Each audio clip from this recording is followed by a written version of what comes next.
Welcome to my grandpa's train. Today's video is going to be this 312 Pacific.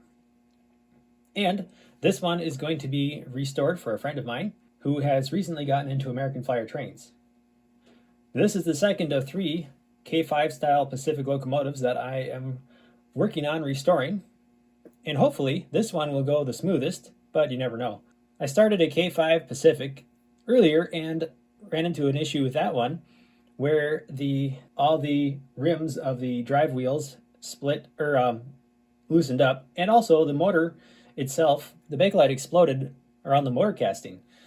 This one has the later style, so I think this one is a 1947. Now the tender is in a box elsewhere right now, so I'll get to that a little bit later. That has its own issue that I'm going to be working on, but for now we're just going to disassemble, clean, and get the engine itself going again.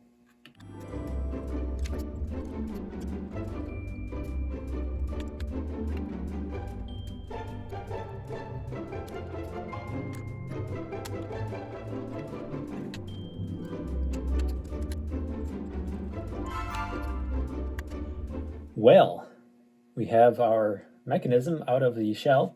The shell, of course, is going to get taken to the sink, scrubbed and cleaned up real thoroughly. And I'll do the same to the motor and frame. I have not tested this yet, so I do not know if it will do anything. But this is going to get cleaned up, and if the smoke unit's bad, I'll be rebuilding that if it needs it. Sometimes these will leak out the bottom, but I don't think this one will. And if that's the case, I'll put on a new type of gasket and I'll show you how that works too. All right, well, some things have been done on the 312. I have the locomotive almost completely done. I didn't show the routine restoration because that's been shown a million times. But there's something a little different that I'm doing with this, is a little bit of rewiring.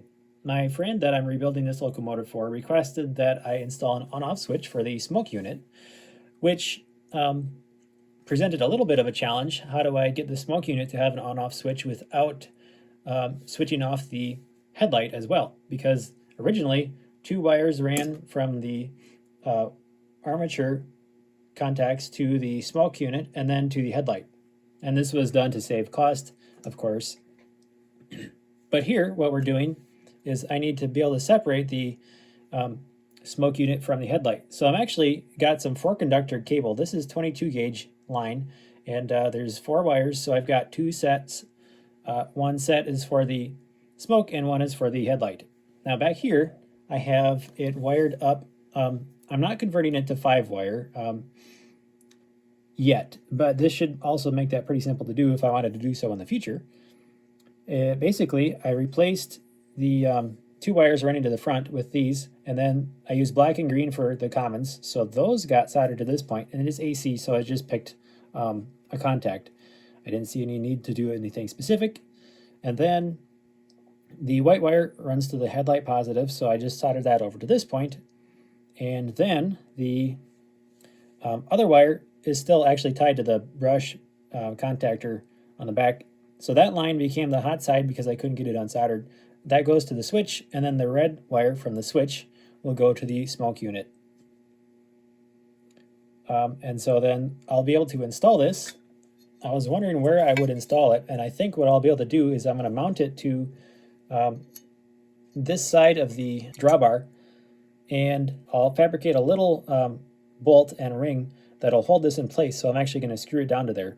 I was going to mount it to the side, but there's no room on the side. The motor comes pretty tight up in there. But if I mount it right here, so that the switch will actually sit sort of like that. It'll be tucked in a little bit more, but it'll sit kind of on top of that.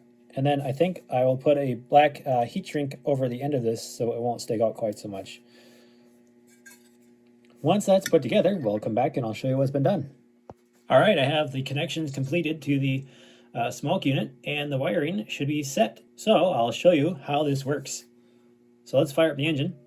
We'll get the motor. Of course, it's only going in one direction. So right now there's no smoke coming out. Well, actually,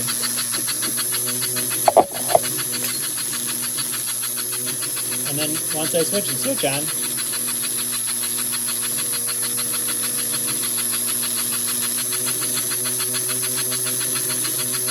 works great. So you can also hear that the motor bogs down slightly once the smoke unit kicks in.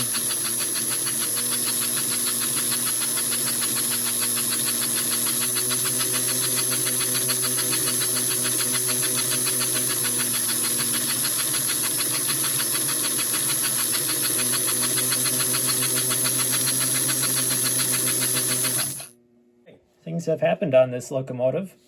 As you can see, I'm working on the tender right now, and I have the reverse unit cleaned and polished, and that seems to be functioning correctly.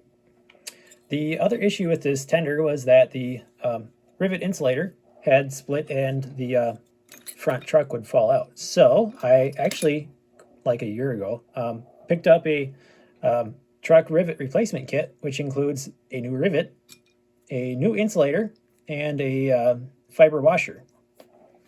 However, that kit does not fit exactly correctly because of a couple things.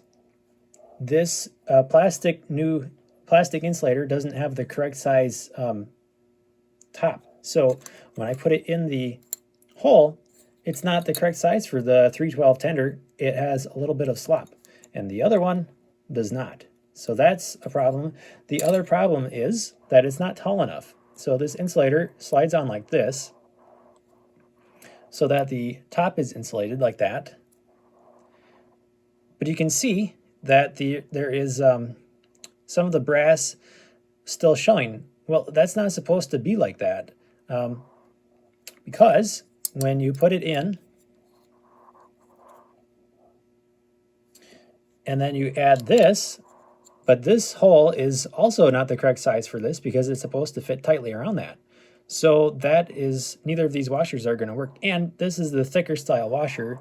The one that was on it is the about half that thick, so it's a little thinner, and I still have that one and it's still good. So the fiber washer, or in this case it's plastic, is supposed to fit around the insulator sleeve and make it completely isolated. I still have the original, which are these two pieces, and you can actually see the difference in the height of the spacers. The top of the new one is only like a 1/16 inch tall, and the old one is about an 1/8 inch tall. You can clearly see there's a big difference. So I actually had two of these kits, and I just went ahead and ground off the washer ring on the new insulator, and I'm going to just glue them together, and that's going to give me a spacer insulator that's the correct height. That will allow me to use the original plastic washer and then put everything back in with a new rivet. Once that's glued together, I'll stick everything in and hopefully rivet it together. We're over here on the layout, and I'm testing these motor frames. This one is for 1946, and this is the 312 from 1948 that I'm working on for my friend.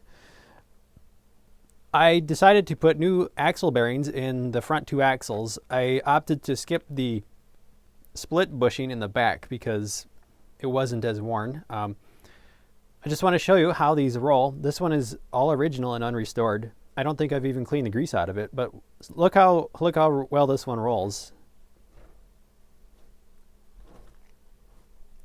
It doesn't. So let me show you how this chassis rolls with only 2 out of 4 new bushings, actually.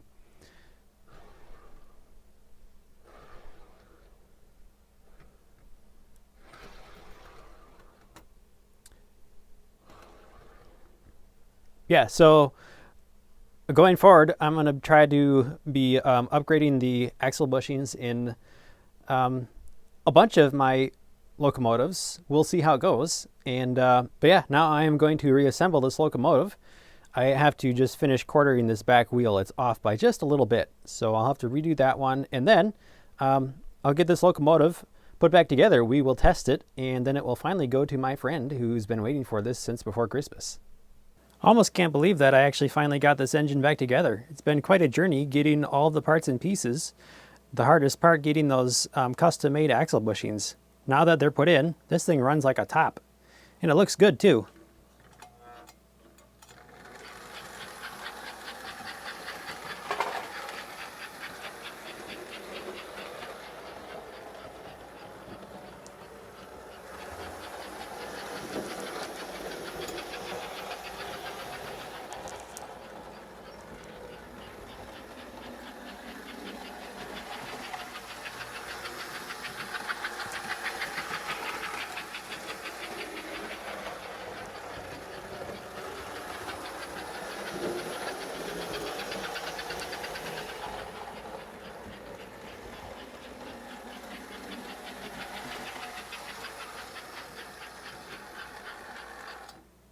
Now with a flick of a switch, I can turn on the smoke unit.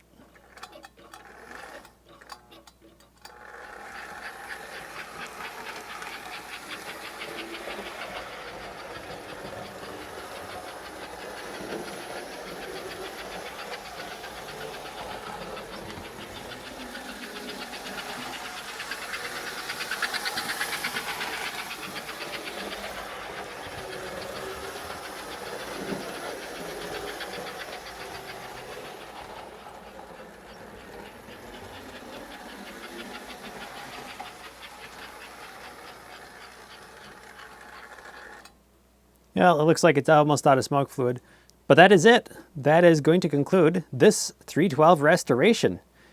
Like I said, it's been quite a journey, but my friend is actually on their way now to come pick this up. So I finished just in the nick of time. Thanks for watching My Grandpa's Train. If you like this video, be sure to leave a comment and subscribe if you haven't, and thanks for watching.